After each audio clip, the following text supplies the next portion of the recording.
Bharat America यांच्यात झालेल्या नव्या व्यापार कराराची सध्या जगभरात चर्चा आहे। टॅरिफ कमी झालेत, भारतीय मालासाठी बाजारपेठ अधिक खुली झाली आहे।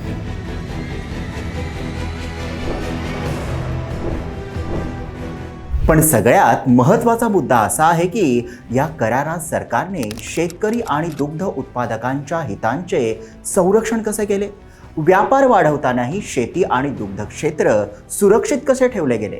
आज आपण हा संपूर्ण ट्रेड डील सरळ आणि सोप्या भाषेत समजून घेणार आहोत आणि पाहूया हा करार भारतासाठी कसा फायदेशीर ठरणार आहे। नमस्कार, मी विहंग ठाकूर।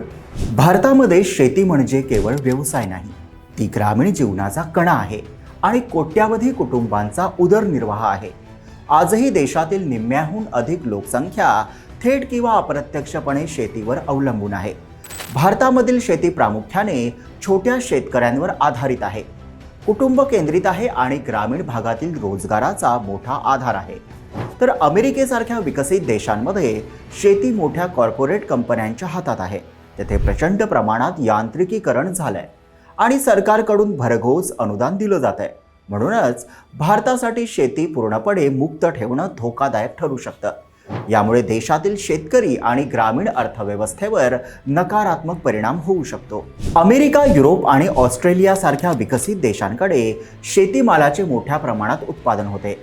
या देशांमध्ये शेतीला मोठ्या प्रमाणावर सरकारी अनुदान मिळतं आणि त्यांची शेती व्यवस्था प्रामुख्याने निर्यातीवर अवलंबून आहे। म्हणूनच त्यांना भारतासारखं मोठं ग्राहक मार्केट आकर्षित करतं। जर भारताने आपले दरवाजे पूर्णपणे खुले केले तर परदेशातून स्वस्त शेतमाल देशात येऊ शकतो। यामुळे स्थानिक शेतकऱ्यांच्या मालाला योग्य भाव मिळणार नाही आणि ग्रामीण अर्थव्यवस्थेला मोठा फटका बसण्याची शक्यता आहे। म्हणूनच भारताने सुरुवातीपासूनच ठाम भूमिका घेतली, आमचं कृषी मार्केट आम्ही खुलं करणार नाही, देशाच्या हिताला धक्का लागणार नाही याची काळजी घेत काही संवेदनशील क्षेत्रांना पूर्ण संरक्षण देण्यात आलंय। यामध्ये गहू, तांदूळ, मका, सोयाबीन, दूध आणि दुग्धजन्य पदार्थ, चीज, पोल्ट्री, मांस प्रक्रिया उत्पादने, एथेनॉल, तंबाखू आणि काही निवडक भाजीपाला यांना पूर्ण संरक्षण देण्यात आलंय। याचा अर्थ असा की या उत्पादनावर कोणतीही आयात सवलत देण्यात आलेली नाही। परदेशी कंपन्यांसाठी हा बाजार खुला करण्यात आलेला नाही। देशांतर्गत शेतकरी आणि दूध उत्पादकांचे हित सुरक्षित ठेवण्यात आलंय।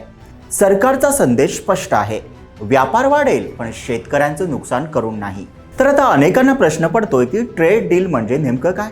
सोप्या भाषेत सांगायचं तर व्यापार करार म्हणजे दोन देशांमधील आयात निर्यात सुलभ करण्यासाठी केलेला करार। या करारामुळे काही वस्तूंवरील कर म्हणजेच टॅरिफ कमी होतात, बाजारपेठ अधिक खुली होते, गुंतवणूक वाढते आणि उद्योगांना चालना मिळते।